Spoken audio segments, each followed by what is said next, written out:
কিন্তু যেন তেন একটি নির্বাচন জনগণের এই আকাঙ্ক্ষাকে পূরণ করতে পারে। আমরা চাই একটি অর্থবহ, সুষ্ঠু, জনগণের অংশগ্রহণমূলক, অবাধ ও নিরপেক্ষ নির্বাচন, উৎসবমুখর নির্বাচন, সকল বৈধ দলের স্বৈরাচার ছাড়া অংশগ্রহণের একটি নির্বাচন এবং একটু অবাধ ও সুষ্ঠু নির্বাচনেই বাংলাদেশের আজকের এই সংকট থেকে উত্তরণ ঘটাতে পারে, এটা আমরা দৃঢ়ভাবে বিশ্বাস করি। এবং এই নির্বাচনের আগে কয়েকটি বিষয় আমাদেরকে অ্যাড্রেস করতে হবে। প্রথম হচ্ছে লেভেল প্লেইং ফিল্ড তৈরি করতে হবে। আমরা যে সংস্কার করেছি দীর্ঘদিন ধরে রাজনৈতিক দলগুলো, এবং সংস্কারে আমরা অনেকটি বিষয়ে ঐক্যমত্য পোষণ করেছি। আমরা বলেছি এই সংস্কারের ভিত্তিতেই নির্বাচন হতে হবে।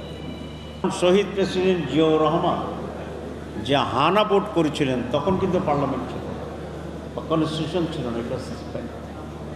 পরে যে উনি রাজনীতি আসলেন সেটাও ছিল না, প্রোক্লেমেশনের মাধ্যমে এটা হয়েছে। আমরা শহীদ জিয়ার সেই দলকে অনুরোধ করব তারা যেন শহীদ জিয়ার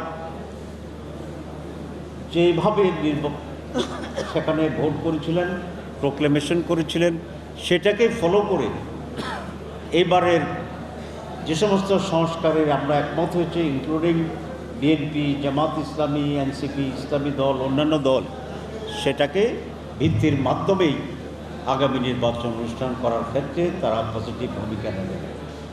কারণ যদি সংস্কার নিয়ে গড়িমসি হয় তাহলে নির্বাচনের ব্যাপারে মানুষের ভিতরে এক ধরনের সংশয় তৈরি হবে এবং সেই সংশয়টি আমাদের দেশকে এবং রাজনীতিকে আবার সেই পুরানো ধাঁচে নিয়ে যাওয়ার একটি আশঙ্কা আছে। আমরা যে ভোরের আলো দেখছি সেটা আবার ঘন কালো অন্ধকারে আচ্ছন্ন হয়ে যাওয়ার আশঙ্কাটি থেকে যাচ্ছে এবং এই কালো আধারে আবার সেই স্বৈরাচার, আবার ফেসিবাদ এখানে ঢুকে পড়া, রাষ্ট্র নেওয়ার সে আশঙ্কা আমরা করছি। সুতরাং আমরা মনে করি যারা একটা সুষ্ঠু নির্বাচনের ব্যাপারে বাধা সৃষ্টি করছেন তারা মূলত স্বৈরাচারকেই সহযোগিতা করছেন প্রত্যক্ষভাবে এবং নির্বাচনের বিরুদ্ধে ষড়যন্ত্র করছেন বলে আমরা এটা মনে করি। আমি মনে করি ইনশাল্লাহ নির্বাচন যথাসময়ে হবে, কিন্তু নির্বাচন যথাসময় হওয়ার জন্য কিছু